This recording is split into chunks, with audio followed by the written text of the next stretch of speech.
Hello दोस्तों, आज के रीजनिंग प्रैक्टिस सेट का फर्स्ट क्वेश्चन आपके सामने। ये एसएससी सीजीएल 2024 में पूछा गया क्वेश्चन है। इसमें आपको बताना है कितने त्रिभुज है। अब देख लो आप लोग, मैंने जैसे भी आपको क्वेश्चंस प्रैक्टिस कराए हुए हैं उन्हीं ट्रिक से पीवाईक्यूज लगाओगे तो बहुत इजी हो जाएंगे आप लोगों के लिए। जैसे ये है, अब इसमें दो ट्रिक यूज करनी है। वो क्या है जो मैंने आप लोगों को सिखाई हुई है कि अगर आपके पास एक त्रिभुज है, उसमें से ऊपर से ऐसे रेखा आती है तो वहां हमें तीन त्रिभुज मिलते हैं हमेशा। तो ऐसी फिगर ढूंढो। पहले एक तो ये रही यहां, एक एक यहां है, दो, और एक इधर है ये भाई तीन। मुझे ऐसी फिगर मिली तो इसका तीन गुना हो जाएगा, क्योंकि एक फिगर से तीन, तो तीन से तीन दिए नौ, आपको यहां से त्रिभुज मिल जाएंगे। फिर उसके बाद होता है कि अगर आपके पास कोई भी वर्ग है, उसमें से एक रेखा ऐसे आती है तो एक त्रिभुज नीचे, एक त्रिभुज ऊपर, दो त्रिभुज मिलते हैं। तो ऐसे दो त्रिभुज देखो, इससे मिला दो, इससे मिलेंगे दो, और इससे मिलेंगे दो, दो दो चार और दो छह। तो आपको टोटल यहां तक मिले हैं 15 त्रिभुज। ठीक है, अब ये जो ट्रिक है इससे आपके बिल्कुल कॉम्प्लिकेटेड फिगर हो गई है खत्म। अब सीधे सीधे वाले बचते हैं, और सीधे सीधे वालों को निकालो और आंसर आ जाएगा। ठीक है, सीधे सीधे वाले कौन कौन से बचे हैं वो देखते हैं। एक यहां ये कोने में, एक दो, एक तीन, और ये किसी और से मिलके कोई त्रिभुज पूरा नहीं बना रहे, इसलिए ये सीधे अकेले अकेले काउंट हो गए। तीन हो गए। तीन के बाद अगर आप नीचे आएंगे तो एक ये मिलेगा आपको चार, ठीक है, एक यहां मिलेगा पांच, एक यहां मिलेगा छह। इससे अलग कहीं कोई त्रिभुज आपका बचा नहीं है, सब यहां हमने कंसीडर कर लिए। तो ये कितने हो गए, 15 और 6 ये आ गए 21। तो टोटल 21 त्रिभुज है हमारे पास। 21 इसका करेक्ट आंसर हो जाएगा। पीवाईक्यू है 2024 का है, तो लेटेस्ट है। आप ये भी नहीं कह सकते कि ऐसे क्वेश्चन अब नहीं आते। बहुत से बच्चे कमेंट करते हैं सर आप आसान क्वेश्चन कराया आपने, कोई ये कहते हैं सर ये अब नहीं आते हैं। भाई मैं इसी वजह से बीच बीच में पीवाईक्यूज डालता रहता हूं, ताकि आप लोगों को ये रहे कि जो भी क्वेश्चंस मैं करा रहा हूं वही एग्जाम्स में आते हैं। तो आपका यहाँ कोई पागल नहीं बनाया जाता है, सिर्फ बढ़िया एक क्वालिटी एजुकेशन आपको दी जा रही है।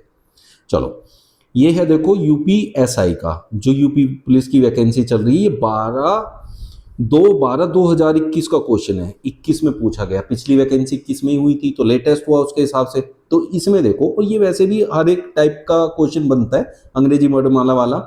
यदि अंग्रेजी वर्णमाला श्रृंखला में सभी स्वर हटा दिए जाए तो स्वर कौन कौन से होते हैं भाई?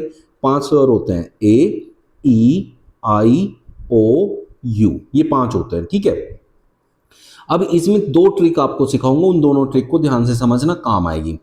तो उसने कहा तो बाएं से, बायां कहां से होता है? ऐसे शुरू होती है, ए बी सी डी ऐसे लिखी रहती है, A B C D E ऐसे चलता रहता है, और ये कहां तक जाता है? जेड तक जाता है। ठीक है, तो बायां होता है ए से शुरू, बाएं से सातवां, सातवां नंबर पे कौन आता है? जी आता है। ठीक है, अब उसे नहीं देखना, मैं पहले बात सुनो।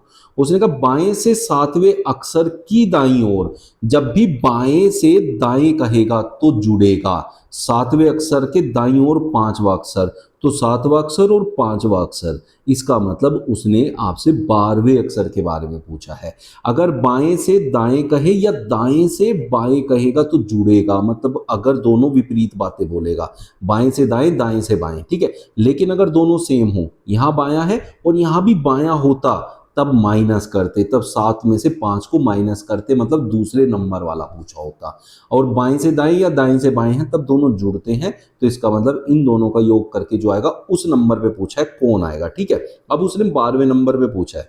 12वें नंबर पे जो है हमारा एल होता है। ठीक है, एल होता है 12वें नंबर पे, लेकिन हमें सारे वोवेल हटाने हैं। तो इस 12 तक जो 12वां नंबर चाहिए उस तक हमारा ए आ गया, ई आ गया, आई आ गया।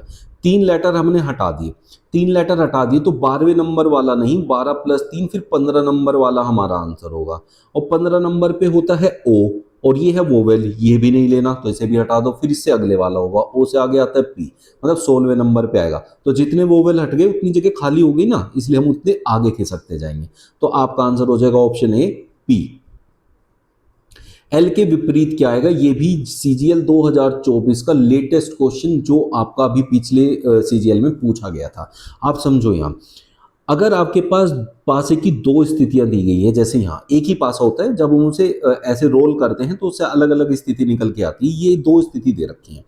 अगर आपके पास दो पासे हैं, और उन दो पासों में सिर्फ एक ही लेटर कॉमन है, जैसे इसमें भी वाई है, इसमें भी वाई है, और उनकी पोजीशन भी सेम है, जैसे इसमें ये वाला हिस्सा और इसमें भी ये वाला हिस्सा है। अगर दोनों की पोजीशन भी सेम है और लेटर सिर्फ एक ही कॉमन है तो हमेशा ऊपर वाला ऊपर वाले के विपरीत और इधर वाला इधर वाले के विपरीत हो जाता है। बाकी बचे दोनों स्थिति के हिसाब से विपरीत हो जाएंगे, ऊपर वाला ऊपर वाले के विपरीत। तो एल के विपरीत ओ हो गया, तो इसलिए आपका आंसर हो गया ऑप्शन डी। और बी के विपरीत पूछता तो कौन होता? टी होता। लुप्त संख्या ज्ञात कीजिए। अब मैं ये मानता हूं कि ये वाले जो क्वेश्चन होते हैं बहुत से एग्जाम में अब ये नहीं आते, बट ये जिसमें भी आते हैं उनके लिए इंपॉर्टेंट होते हैं। और हम क्या कर रहे हैं, रीजनिंग का प्रैक्टिस सेट कर रहे हैं, डेली प्रैक्टिस सेट। तो इसमें मैं सारे टाइप के क्वेश्चन डालता हूं जो अच्छे हैं, जिसमें दिक्कत आती है बच्चों को। तो ये देखो, अब आपके पास यहाँ 3, 5, 2, 6 छोटी छोटी संख्याएं दी है, बीच में है 170। तो आपको सबसे पहले हम क्या करके देख सकते हैं, हम ये देख सकते हैं कि इन सबको जोड़ सकते हैं। जैसे 3 और 5 8, 2 10, 10 और 6 16। अगर 16 का 170 से डायरेक्ट कोई संबंध है तो हम देखेंगे। जैसे मान लिया 16 का 10 गुना होता है 160। एक तो तरीका ये होता है, ठीक है, ये देख लिया हमने। दूसरा होता है कि भाई छोटी संख्याओं से मुझे बड़ी लानी है। अब 160 170 के पास है, 10 और जोड़ दूं तो 170 बन जाए, ठीक है। लेकिन यहां देखो 8 1 9 9 4 13 22।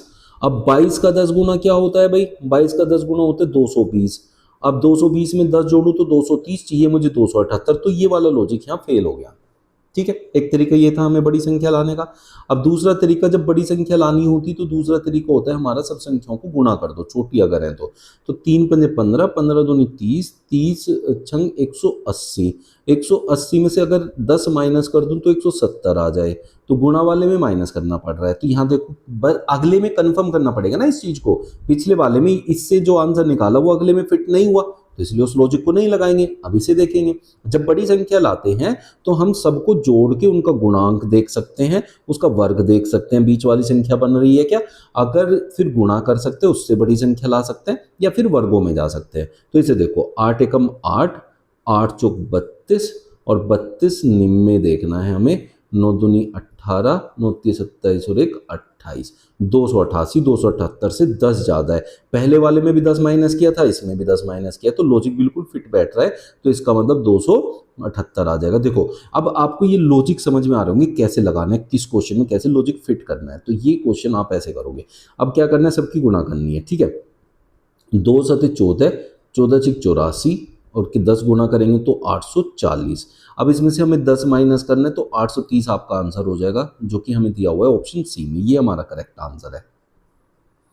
एक निश्चित कूट भाषा में फ्रेंच को 114 लिखा गया है। जब भी आपको इंग्लिश अल्फाबेट ऐसे करके देगा और इधर उसका कोड नंबर्स में देगा तो आपका आंसर दो तरीके से आएगा, या तो उनकी प्लेस वैल्यू से या उनके विपरीत जो भी अक्षर होता है उनकी प्लेस वैल्यू से, ठीक है। अब हमें देखना है कि कौन से हमें इसका आंसर मिलेगा, ठीक। अब जैसे फ्रेंच में F6 नंबर होता है, यहां आ जाते हैं। F6 नंबर होता है, R होता है 18, E होता है 5, N होता है 14, C होता है 3, H होता है 8। और इनके विपरीत क्रम भी साथ के साथ मैं लिख दूं, दोनों से मैं आइडिया देके आपको समझा सकता हूं, फिर आपको समझ में आएगा। विपरीत निकालते हैं, जैसे ये 6 है तो 27 में से माइनस कर दो, आपका विपरीत आएगा। तो कितना हो गया 21, 18 9 27, 5 में 22 जोड़ दूं, 14 में 13, यहाँ 24, 19 8 27। अब दोनों का योग करके देखूं किससे 114 डायरेक्टली संबंधित है, ठीक है, समझिए। अब जैसे यहाँ देखो 6 8 14, 5 19 और 4 23 और 3 26, 26 8 34, 3 4 5 54। अब बात को मैं समझाऊंगा कि मैंने दोनों क्यों लिखे हैं, क्योंकि मुझे पहले से एक अंदाजा हो गया, आपको भी अंदाजा करना है, वो भी सिखाऊंगा।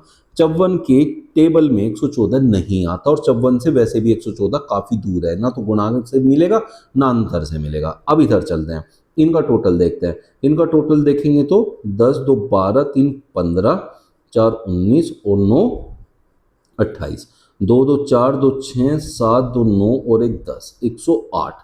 अब ये देखो 108 और 114 तो बहुत पास है। अगर मैं 108 जो मुझे मिला है उसमें 6 ऐड कर दूं तो 114 पे पहुंच जाऊंगा कि नहीं पहुंच जाऊंगा। अब मेरे को विपरीत क्रम से इसका आंसर ज़्यादा आसानी से मिला है, तो इसलिए सीधे क्रम वाला जो नंबर है उस पर नहीं जाएंगे।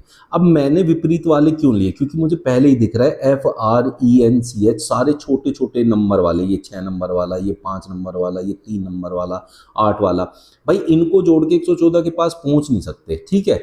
तो इनके विपरीत अगर ये छोटे छोटे हैं तो इनके विपरीत बड़ी बड़ी संख्याएं होंगी, तो वो 114 के आसपास पहुंच सकता है। तो इसलिए मुझे पहले से ही पता, और आपको भी ऐसे ही देखना है, हमेशा ऐसे ही समझेंगे।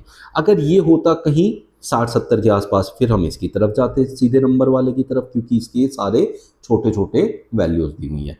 अब इसी प्रकार से इसी लॉजिक को लगाते हुए हम लोग क्या करेंगे, देखेंगे भैया उसने क्या पूछा, कोर्स का कोड पूछा तो कोर्स पे चले जाएंगे, कोर्स का कोड निकालेंगे तो कोर्स के कोड में भी हमें विपरीत क्रम लेना है। C3 पे होता है तो उसका विपरीत लेना है हमें 24।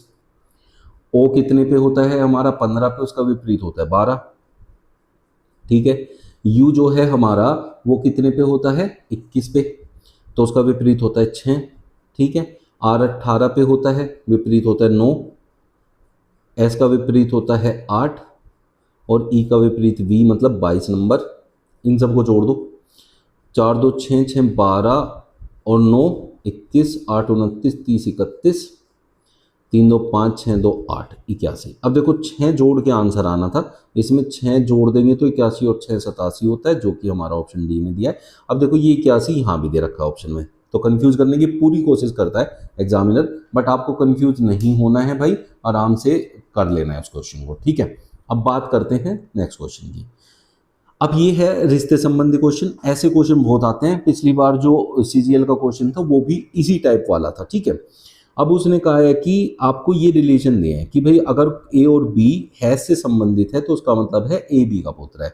तो आपको एक इक्वेशन दे देगा, ये दे दी इक्वेशन, और इस इक्वेशन को सोल्व करवा के आपसे कुछ चीज़ें पूछेगा। तो उसके लिए आपको हमेशा एक ग्राफ तैयार करना है, ग्राफ से आंसर आता है इसका। जैसे m@r दिया है, @ का मतलब है A B की माता है, पहले वाला दूसरे की माता है, तो M R की माता होगी। तो M यहाँ बनाया मैंने, R यहाँ, क्योंकि जो बड़ा रिश्ता है वो हमेशा ऊपर बनाना है और छोटा रिश्ता नीचे। अब R क्या है, उसने कहा A B का पुत्र है, मैंने गलती से माँ लिख दिया है, माफ़ कीजिए मुझे, R के लिए दिया था A B का पुत्र है, तो M यहाँ A B का पुत्र है, तो यहाँ M R का पुत्र है, यार पूरी गलती लिख दिया हमने, M R का पुत्र है, तो R ऊपर आएगा और M नीचे आएगा, और M क्या है, पुत्र है, ऐसे बनाओ, ठीक है। बात समझ आ गई आप लोगों को। अब इसके आगे R और K का रिलेशन दिया है, एड इससे परसेंटेज से, कहा A B की बहन है तो R K की बहन है, R जो है वो K की बहन है, ठीक है, ये भी समझ आ गया होगा। फिर K का रिलेशन दिया है G से, जो कि हैश से दिया है, तो A B का पुत्र है, यहाँ क्या होगा K G का पुत्र हो जाएगा, तो G ऊपर बना लेंगे और ये है पुत्र, ठीक है भाई। जिसका बताएगा वो लेना है और जिसका नहीं पता है उसको छोड़ देना है। अब G और N का रिलेशन दिया है, अब ये भी हैश से दिया है, तो A B का पुत्र है, यहाँ G N का पुत्र है, तो इसे एक और ऊपर बना दो N को। फिर N और T का रिलेशन दिया है, N और T, N कहाँ है और T है, एंड से रिलेटेड है, एंड कहाँ है भाई, ये रहा, A B की पत्नी है तो N T की पत्नी है, T की पत्नी, ठीक है, ये पत्नी है तो ये पति होगा, ऐसे लिख दिया हमने। अब ये देखो ऐसे यहाँ एक एक रिलेशन दे रखा है। अब आपसे कहा है निम्न में से कौन सा कथन सही नहीं है, आर जी की पुत्री है, आर जी की पुत्र, देखो ये पुत्र है तो ये पुत्री होगी, है ना, पुत्र पुत्री। एम के की माता है, एम कहाँ है, हमने यहाँ लिया एम के की माता है, ये गलत है, के तो ऊपर है, ठीक है, तो ये गलत हो गया। टी एम का दादा है, टी एम का दादा देखो, इसके बेटे का बेटा तो दादा हुआ टी, ये भी सही है। एन के की दादी है, ये देखो ये पति पत्नी है, तो अगर टी दादा है तो एन दादी होगी, तो ये भी सही है। तो बी वाला गलत है, और हमसे यही पूछा था कौन सा कथन सही नहीं है, तो बी वाला कथन सही नहीं है, ये हमारा करेक्ट आंसर हो जाएगा। किसी को कोई भी डाउट आएगा ना तो कमेंट बॉक्स में लिख देना आप। एक निश्चित कूट भाषा में एल्पाइन को 171 और स्प्रिंग को 83 के रूप में लिखा गया। अब आप ये देखो, जैसे अभी पिछले क्वेश्चन में समझाया उसी पे बेस्ड क्वेश्चन है। एल्पाइन में इतने बड़े नंबर नहीं है कि वो 171 हमें दे देगा, और इसके विपरीत से भी हमें 171 नहीं मिलेगा। तो हम क्या करेंगे, पहले इसके नंबर देखेंगे और वो देखेंगे कि 171 उसका कितना गुणा होगा या कितने गुणे के आसपास होगा, क्योंकि इनसे छोटी संख्या बड़ी संख्या हमें विपरीत से मिलेगी, या तो विपरीत भी इसके ज़्यादा बड़े नहीं आएंगे क्योंकि इसमें कुछ बड़े और कुछ छोटे नंबर है, तो विपरीत में भी फिर बड़े और छोटे ही आएंगे। तो इसलिए हमें क्या करना है, पहले इनके नंबर लेने हैं। अब एल्पाइन में ए 1 पे होता है, एल 12 पे होता है, पी 16 पे होता है, आई 9 पे होता है, एन 14 पे, ई 5 पे, सबको मैं जोड़ देता हूँ। ठीक है, 3 6 9 दूनी 18, 4 22 और 5 27, 2 3 4 5 57। अब 57 से 171 देखो डायरेक्टली रिलेटेड है या नहीं है। तो 3 गुना करूँ, 7 21, 2 5 15 2 17। अब 3 गुना क्यों किया, क्योंकि इसका इकाई अंक 1 था, तो 3 गुने से ही आएगा इकाई अंक 1। अब देख लिया 3 गुने में डायरेक्ट आ गया 171। तो इसका मतलब इसको जो भी इसके नंबर हैं उसमें 3 की गुणा कर दी, जोड़ के इनके प्लेस वैल्यू जोड़ी और 3 गुना कर दिया। अब 3 गुना किया, जबकि यहाँ 1 2 3 4 5 6 अल्फाबेट दिए हुए हैं, मैंने किया 3 गुना। तो इसका मतलब या तो ऐसा होगा इसके भी सारे अल्फाबेट का नंबर जोड़ दूं और 3 गुना कर दूं, या फिर ये ढूंढना पड़ेगा भाई 3 आया कहाँ से, वो बहुत जरूरी चीज होती है। तो वो कैसे पता चलता है बताऊं, या तो पहले अल्फाबेट काउंट करो, हमने किया 6, या तो 6 गुना होता तो अल्फाबेट का नंबर लिया होता। अब 3 है तो यह ढूंढो इसमें वोवल तो नहीं है, वोवेल देखो 1 2 और 3 वोवेल हैं, इसका मतलब जितने वोवेल उतना गुना किया गया। तो कैपिटल जब करोगे सोल्व तो ए आई ए, तो 3 गुना करना पड़ेगा इसमें भी।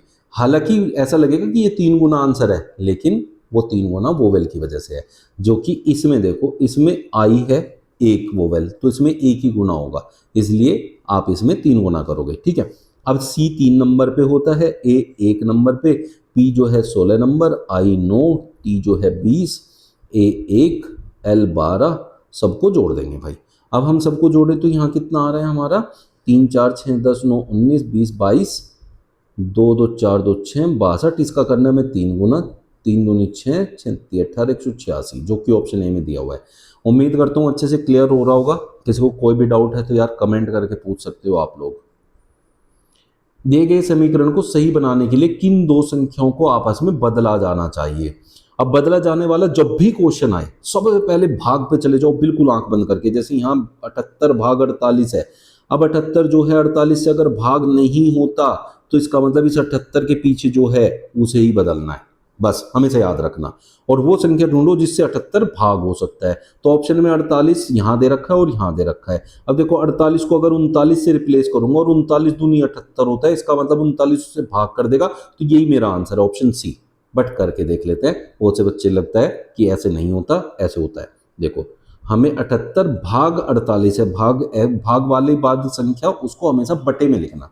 अब उसने कहा 48 की जगह आप 39 लेना है, तो यहाँ ले लो भाई 39, फिर गुणा 8 है, बोर्ड मास रूल अप्लाई होगा हर जगह, प्लस हमें 39 की जगह लिखना है 48, याद रखना। अब यहाँ होगा 26 गुणा 7, ठीक है, माइनस 48 लिखा जाएगा यहाँ, बस याद रखना है, प्लस अब ब्रैकेट वाले को सोल्व कर लो, 45 15 60 होता है, तो सीधा 60 लिख दो, ठीक है। अब जो ब्रैकेट है सबसे पहले वो सोल्व होता है बोर्ड मास रूल के हिसाब से, तो इसे सोल्व करो। 26 27 लिखो, 26 27 7 छंग 42, 7 दूनी 14 और 4 18, ठीक है, 182 आएगा इसकी जगह, 182 लिख दिया मैंने पहले ही सोल्व करके। 39 दूनी 78 और 2 अठे 16, 16 प्लस 182 माइनस 48 प्लस 60। देखो माइनस 48 प्लस 60, 60 माइनस 48 कितना होता है 12, वो भी प्लस का आएगा, तो इसलिए हम 12 लिख दो प्लस का, सीधी बात बस, ठीक है, 12 लिख दिया। अब ये देखो सोल्व करके 210 आया या नहीं आया, क्योंकि इक्वस्ट में 210 आना चाहिए। 82 8 82 2 84 6 90 10 100 और 10 210 हो गया, 210 आ गया ऐड करके। तो इस तरीके से आप सेकंड्स में निकाल सकते हैं कौन सी संख्या बदली जानी चाहिए। दर्पण प्रतिबिंब ज्ञात करना है। देखो सीजीएल 2024 का क्वेश्चन है, ऐसे टाइप के आते हैं दर्पण प्रतिबिंब, ठीक है। दर्पण प्रतिबिंब जो भी मैं आप लोगों के लिए लाता हूँ, तो बहुत से बच्चों को शिकायत होती है कि सर ऐसे नहीं पूछे जाते, भाई ऐसे ही पूछे जाते हैं। तो परेशान होने की जरूरत नहीं है, मेरे पे विश्वास रखो, जो भी पढ़ा रहा हूँ आपको बहुत यूजफुल होगा, हर एक पेपर आप निकाल पाओगे उससे, टेंशन ही मत लेना, हर पेपर में पूरे स्कोर करोगे रीजनिंग में। अब दर्पण प्रतिबिंब में क्या होता है, 2 रूल याद रखने हैं। वो क्या है, जो हिस्से पे क्वेश्चन खत्म हो रहा है, जैसे 2 पे जाके, तो आंसर 2 से शुरू होगा, ठीक है। तो 2 से शुरू करना है। 2 का दर्पण प्रतिबिंब देखो आपको यहां दिखाई दे रहे हैं, ये रे सारे 2 से स्टार्ट हो रहे, तो बात बन जाएगी। दूसरा जो रूल है वो ये है कि ऊपर का हिस्सा ऊपर ही रहता है, नीचे नहीं जाता। जैसे 4 है, 4 ऐसे बनेगा, ठीक है, ये दिया हुआ है, ये दिया हुआ है, तो ऐसे बन जाएगा। तो लेकिन ये ऊपर नहीं जाएगा, जैसे ये उल्टा हो गया, 4 नीचे की तरफ हो गया, सर इसका नीचे चला गया, पैर ऊपर, ऐसा नहीं होगा। वो होता है आपका जल प्रतिबिंब में, तो ये तो बिल्कुल नहीं होगा। बात समझ आ गई होगी आप लोगों को। दूसरी चीज, अब इनका क्रम नहीं बदलेगा, जिस क्रम में उसमें रहेगा, 2 के बाद 4, 4 के बाद ये, ठीक है। अब यहाँ देखो इनमें क्रम तो किसी में नहीं बदले हुए हैं, तो क्रम के हिसाब से तो नहीं मिलेगा। फिर दूसरा, अगर ये ऐसे है तो वो वैसे हो जाएगा, ये सारे ऐसे ही दे रखे हैं, 4 भी दे रखे हैं। फिर उसके बाद यहाँ क्रम देखो 3, इसके बाद 3 होना चाहिए, इसमें तो 3 ही नहीं है, इसका तो क्रम ही बदल गया, इसे हटा दो। अब ये दोनों में से होगा। अब ये अगर ऐसे है तो वो ऐसे हो जाएगा, तो ऐसे हो गया, तो इसलिए ऑप्शन 1 आपका करेक्ट आंसर हो जाएगा। ये 2 से 3 बातें दिमाग में रखनी है बस, फिर दर्पण प्रतिबिंब कभी गलत नहीं होगा। संख्याओं के उस संयोजन का चयन कीजिए जिसके अनुसार व्यवस्थित करने पर अक्सर एक सार्थक शब्द बनाएगा। यह है 2/12/2021 यूपीएसआई लेटेस्ट क्वेश्चन। जो भी एसआई की तैयारी कर रहे हैं भाई मस्त होके करके जाओ, सारी चीजें सिखा दूंगा। अब इसमें ना कभी भी अपना दिमाग मत लगाना कि कौन सा लेटर होगा, किस लेटर का एक सार्थक शब्द बनेगा या उसका क्या मतलब होगा, कभी नहीं दिमाग लगाना। ऑप्शन उठाना है, ऑप्शन। पहला ऑप्शन देखो, 2 नंबर पे कौन है, एस। 5 नंबर पे कौन है, पी। 3 नंबर पे कौन है, ई। 1 नंबर पे कौन है, ई। और 4 नंबर पे कौन है, डी। और देखो स्पीड का अपना मतलब होता है चाल, है ना, तो मान लिया ये ए ही मेरा आंसर हो गया।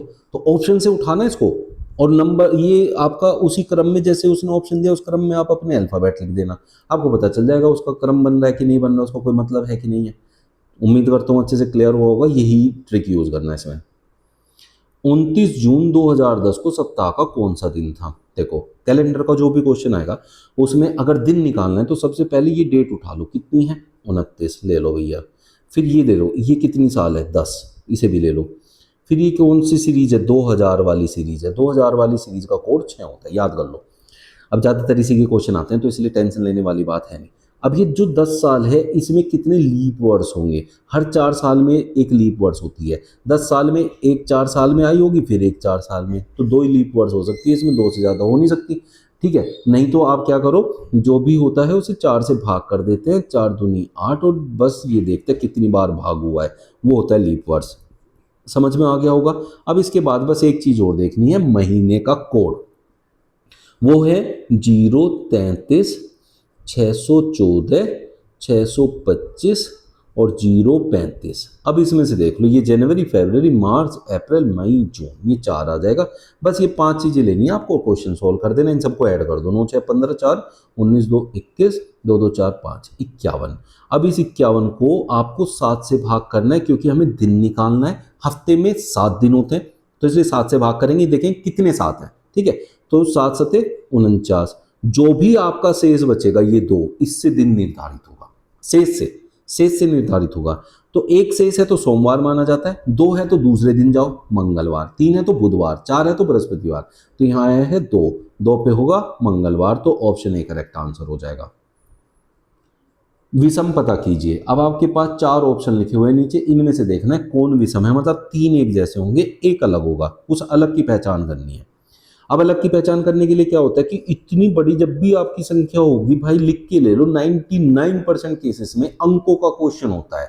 ये अंकों से ये बनेगा 493। अब अंकों से 493 कैसे बन रहा है वो हमें देखना है। जैसे अब हम एक एक चीज देख सकते हैं, सबको जोड़ के देख सकते हैं 493 बनेगा क्या, भाई ऐसे इतनी छोटी संख्या तो है नहीं 493, इन सबको जोड़ेंगे तो छोटी सी बनेगी, 4 6 10 3 13 2 15 1 16, है ना, तो वो नहीं है। फिर 2 2 अंक पे चलेंगे, जैसे 4 0 को जोड़ा तो 4, 6 और 3 को जोड़ा तो 9, 2 और 1 3 को जोड़ा तो 3, 3 और 2 जोड़ा तो 5, 4 3 7, 3 5 8 होना चाहिए, तो यहाँ है 7। तो अगर सोचो अब हमारे पास दो पैटर्न हो गए, एक तो हो गया कि सभी अंकों का जोड़ उनके आगे लिखा हुआ है दो दो अंकों का, एक है कि आखिरी दो अंकों का जो योग होगा वो यहाँ पे नहीं लिखा होगा, कुछ अलग होगा। अब देखना ऑप्शन में इसे फॉलो कर रहा है बाकी ऑप्शन या इसे, अगर इसे फॉलो करेगा तो ये भी सम हो जाएगा और इसे फॉलो कर रहा होगा तो वो भी सम हो जाएगा। देखते हैं, 2 5 7, 4 3 7, 7 1 8, किसको फॉलो किया? पहले वाले को, तो इसका मतलब बी ऑप्शन अलग है। ठीक है, ये क्योंकि लास्ट वाला भी अब इन्हीं को फॉलो करेगा, दोनों को देख लो, ये 2 6 और 1 7, ओ सॉरी 1 और 6 7, 7 और 1 8, देख लो हो गया, समझ आ गया। आगे चलते हैं, उस समुच्चय का चयन कीजिए जिसमें संख्या उसी प्रकार संबंधित है जिस प्रकार निम्नलिखित समुच्चय की संख्याएं संबंधित है। यहाँ 13 दिया है, यहाँ 37 दिया है। तो 13 और 37 मुझे पता है दो तरीके से संबंधित है, आप लोगों को भी पता है क्या? 13 में मैं कुछ जोड़ दूं तो 37 पे पहुंच जाऊं, लेकिन 37 में उतनी संख्या जोड़ के स्वतंत्र नहीं आएगा और ऐसे समुच्चय वाली संख्याएं ज्यादातर योग वाली नहीं होती। ठीक है, याद रखना। अब ये देखो, ये किसी वर्ग के पास तो नहीं है, ये है वर्ग के पास, ये नहीं है, ये भी नहीं है किसी भी वर्ग के पास, तो फिर गुणा का क्वेश्चन हो सकता है। अब जैसे 13 है, 13 का गुणा 3 करूं तो 39 होता है, उससे 2 कम है तो 39 में से 2 माइनस कर दो 37 आ जाए, तो 37 की भी फिर गुणा में होगा, 37 के 2 गुने के पास होता है, 37 दूनी 74 प्लस 3, तो ये क्या है? पहले में 3 गुना माइनस 2, तो देखो 14 3 42 माइनस 2 40 आ गया। फिर दूसरे में 2 गुना प्लस 3, 40 दूनी 80 प्लस 3 83, तो ऑप्शन ए से ही मुझे इसका संबंध मिल गया जो ऊपर दिया हुआ है, तो ये करेक्ट आंसर हो जाएगा। निम्न श्रृंखला को पूर्ण करना है। अब आपके पास इतनी बड़ी सी एक श्रृंखला दी है, ये है एसएससी सीजीएल 2024 का क्वेश्चन। अब इसमें ऐसे टाइप के आते हैं जो ये गैप वाले होते हैं, और ऐसे ही क्वेश्चन मैं आपको डेली कराता हूँ, तो बहुत से बच्चों को लगता है कि ये जो है हम हल्के वाले कर रहे हैं। भाई जो आता है मैं वही पढ़ाता हूँ, तो इसलिए वो हल्के है आए या टफ आए होंगे वो जो पेपर में आते हैं। ठीक है, अब देखते हैं इसमें क्या करते हैं। सबसे पहले देखते हैं कितने जगह है हमारे पास और उसके बाद उनके पेयर्स बनाते हैं। 1 2 3 4 5 6 7 8 9 10 11 12 13 14 15 16 17 18 19 20 21 22 23 24 25 26। ठीक है, अब हम क्या कर सकते हैं, 4 4 या 5 5 के पेयर बना सकते हैं क्योंकि 26 किसी उसमें आ नहीं रहा। ठीक है, तो अब हम देखें, यहाँ एन के बाद ब्लैंक है, फिर बी ए एन ए है, बी ए एन ए। देखो अगर मैं यहाँ ए लगा दूं तो बी ए एन ए बन गया ना, ये रहा बी ए एन ए, है ना, बी ए एन ए। तो बी ए एन ए से पहले अगर 2 लेटर और ले लूँ तो ये क्या बन गया, एन ए, तो मैं यहाँ एन ए लगा लूँ तो N A B A N A, N A B A N A, N A B A N A, ये बन गया। देखो अब ये यहाँ है यहाँ भी है, तो इसका मतलब ये रिपीट कर रहा होगा, तो ऐसे पता चलता है रिपीटेशन वाले। अब मैंने इसको कैसे पहचाना, इसके उससे आपको भी ऐसे पहचानना है जहां ज्यादा लेटर है। अब देखो यहाँ बहुत ज्यादा झुंड दिया हुआ लेटर का और यहाँ भी, यहाँ गैप कम है, यहाँ गैप ज्यादा था तो इस वाले को छोड़ देंगे और जिसमें गैप कम होगा उन वालों को आपस में कंपेयर करेंगे। तो जो अगर रिपीटेशन वाला होगा वो तो आपको ऐसे ही आसानी से मिल जाएगा। तो इस हिसाब से तो यहाँ N A B A N A होगा जाएगा, N A B N A, और एन ए उसमें से अलग निकल गया। तो आपने यूज क्या क्या किया, A N B A, A N B A N B ए दे रखा ऑप्शन 4 में, तो यही मेरा करेक्ट आंसर हो जाएगा। क्वेश्चन मार्क के स्थान पर क्या आएगा, यहाँ 13 है, यहाँ 196 है। आप लोगों को पता है 196, 13 एक बहुत छोटी संख्या है, इधर वाली संख्या अगर बड़ी हो तो वो दो तरीके से आएगी, या तो भाग कर लो, मतलब 13 की गुणा में आ रहा होगा 196, तो 13 के गुणा में 196 नहीं आता, या फिर ये अब बड़ी संख्या आ रही है तो वो वर्ग हो सकती है। 196 13 का वर्ग नहीं होती, लेकिन 14 का वर्ग जरूर होती है, तो 14 का वर्ग। अब यहाँ दिया है 13 और ये है 14 का वर्ग, इसका मतलब इस संख्या से अगली संख्या का वर्ग है, तो इस संख्या से अगली संख्या का वर्ग होगा, तो 16 का वर्ग होता है 256, तो इसका मतलब ऑप्शन डी आपका करेक्ट आंसर होएगा। अब यहाँ ये सीरीज का क्वेश्चन है जिसमें 10 के बाद 13, फिर 19, फिर 31 क्वेश्चन मार्क और 103 दिया हुआ है। अब आप ये देखो 10 से 13 बहुत पास है, 13 से 19 भी पास है, 19 से 31 भी पास है, लेकिन ये जो पास होने का इसका पैटर्न है वो बढ़ता जा रहा है। तो 10 से 13 पे जाने के लिए मुझे 3 की जरूरत पड़ी, 13 से 19 पे जाने के लिए मुझे 6 की जरूरत पड़ी, 19 से 31 जाने के लिए भाई 19 और 2 21, 10 31 क्या होता है 12। ठीक है, यहाँ 12 की जरूरत पड़ी, तो यहाँ इसमें पैटर्न फाइंड करो, 3 6 12। तो क्या हो सकता है कि 3 से 3 जोड़ के 6 आया हो और 6 में 6 जोड़ के 12 आया हो, ठीक है। तो इसका मतलब 12 में 12 जुड़ेगा। अब जो संख्या में वो ही जुड़ता है तो उसका डबल होता है, ये तो सीधी सी बात है। तो 3 का डबल 6, 6 का डबल 12, 12 का डबल 24। इसका मतलब मुझे 31 में 24 ऐड करना पड़ेगा, तो ये हो जाएगा 65। 65 मेरा आंसर हो जाएगा, लेकिन सॉरी 3 2 5 55, 55 मेरा आंसर हो जाएगा ऑप्शन बी। लेकिन मुझे आगे चेक करना पड़ेगा, 24 का डबल 48 इस बार मेरे को ऐड करना है, तो 55 में 48 ऐड करता हूँ तो 103 ही मिलता है, जो यहाँ दिया हुआ है, ठीक है। तो मैंने जो यूज किया वो पैटर्न बिल्कुल फिट हो गया इसमें। क्वेश्चन मार्क के स्थान पर क्या आएगा, आप यहाँ देखिए प्रिंट लिखा है, यहाँ TWRIP लिखा है, ठीक है। तो बहुत से बच्चों को ऐसा लगता है PRI इधर देखा, PIR इधर देखा, सोचते हैं कि ये उल्टा करके लिखा है, ऐसा नहीं है, पैटर्न समझना पड़ेगा, ठीक है। अब यहाँ देखो प्रिंट है PRINT। अब इसमें समझो उसने कहा ये T बन गया, P का क्या बन गया T। अब P होता है 16 नंबर, T होता है 20 नंबर, 16 20। तो इसमें मैंने क्या ऐड किया होगा, मतलब कुछ ऐड करके बनाया होगा। लेकिन यहाँ P से अगर T बना है तो यहाँ T से P भी तो बना है, तो इसको थोड़ी देर के लिए छोड़ दो। आगे देखते हैं क्या बना है W। अब R 18 पे होता है, W 23 पे होता है, तो 5 ऐड करके आ गया कि नहीं आ गया। और फिर आगे लिखा है R, I का विपरीत होता है R, तो बीच में विपरीत लिखा है। और N से I आया, N कितने पे होता है 14 पे, R कितने पे होता है 9, ये -5 करके आया। ये पैटर्न दिया हुआ है, इसी को हम यहाँ यूज करेंगे, ठीक है। क्लोज को तो C देखो, जैसे इसमें P पीछे चला गया था और T पहले आ गया था, तो इसमें E पहले और C बाद में। E से स्टार्ट होगा और C पे खत्म होगा। फिर L में हमने यहाँ दूसरे नंबर वाले में क्या करा था, 5 ऐड किया था, तो L होता है 12, तो 5 17, तो Q पे चले जाएंगे हम। फिर हमने बीच वाले का किया था अपोजिट, O का अपोजिट होता है L। और S वाला जो तीसरे नंबर वाला है, इसमें क्या किया था, -5 किया था। तो S वाला क्या है हमारा, S होता है 19, 5 करेंगे तो 14, और 14 पे होता है N। तो EQLNC जो कि ऑप्शन बी में दे रखा है।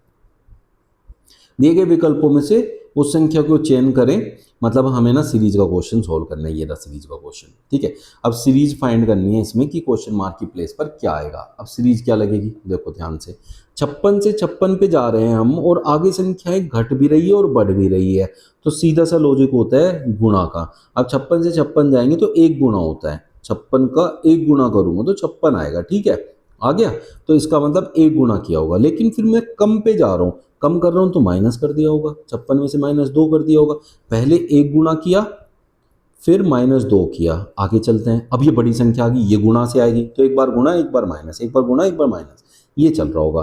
तो 54 का कितना गुणा 162 होता है, 3 गुणा, ठीक है। फिर आगे देखो, इसमें कितना माइनस किया है, 4, ठीक है। अब यहाँ देखो एक गुणा किया था, फिर 3 गुणा, इसका मतलब इस बार 5 गुणा होगा। अब यहाँ 2 माइनस किया, फिर 4 माइनस किया, अगली बार 6 माइनस होगा। तो अब हमें करना है 5 गुणा, 158 का 5 गुणा, किसी भी संख्या का 5 गुणा करना, उस संख्या का आधा कर दो और एक जीरो लगा दो। भाई 158 का आधा 79, एक जीरो लगा दिया, 790 हो जाएगा, ये आपका करेक्ट आंसर होगा। कितने अक्षरों की स्थिति परिवर्तित होगी अगर हम सिस्टम को अंग्रेजी शब्दकोश के अनुसार व्यवस्थित करें। भाई सिस्टम को हम ऐसे लिख सकते हैं SYSTEM, ठीक है। S19 होता है, Y25 नंबर होता है, S19 होता है, T20 होता है, E5 होता है, M13 होता है। अब अंग्रेजी शब्दकोश के अनुसार व्यवस्थित करोगे तो वो आएगा जो अंग्रेजी शब्दकोश में पहले आता है। तो इनमें सबसे पहले तो 5 नंबर वाला ही आएगा, इसका मतलब E आएगा। फिर उससे बड़ा है 13, तो फिर यहाँ M आएगा। फिर कौन है, 19 है, 2 बार 19 है, ये आएगा। फिर T आएगा जो 20 नंबर है, फिर 25 वाला आएगा जो कि Y है। अब हमें देखना है किस किस की स्थिति ऐप चेंज हुई है, और तो उसके लिए क्या देखो, जिस जिसकी स्थिति परिवर्तित नहीं हुई है उसे ढूंढ लो बस। तो यहाँ ऐसा सिर्फ ऐसा जिसकी स्थिति अपरिवर्तित हुई है, मतलब हुई नहीं, चेंज नहीं हुई। तो कितनों की चेंज हुई है, 1 2 3 4 5, 5 जगह चेंज हुई, उसने चेंज वाला पूछा था, तो इसलिए ऑप्शन ए करेक्ट आंसर हो जाएगा। क्वेश्चन मार्क की जगह क्या आएगा अगर हम प्लस को माइनस और भाग को गुणा से परिवर्तित कर दें। एसएससी सीजीएल 2024 का क्वेश्चन है, ये है आप लोगों के लिए होमवर्क। कमेंट करके बताना आपका क्या आंसर आया, कितने बच्चे सही करते हैं देखते हैं। और डेली ऐसी प्रैक्टिस सेट पाने के लिए भाई मेरे चैनल को आप लोग सब्सक्राइब कर लो। मेरा क्या आप लोगों का चैनल है, डेली आप लोगों के लिए क्लासेस में लेके आता हूँ और डेली आप लोगों को एक प्रैक्टिस सेट कराता हूँ जिसके अंदर आप अच्छे से अपने रिवीजन कर सकते हैं डेली रीजनिंग का। चलिए कल फिर मिलेंगे नए प्रैक्टिस सेट के साथ। Thank you.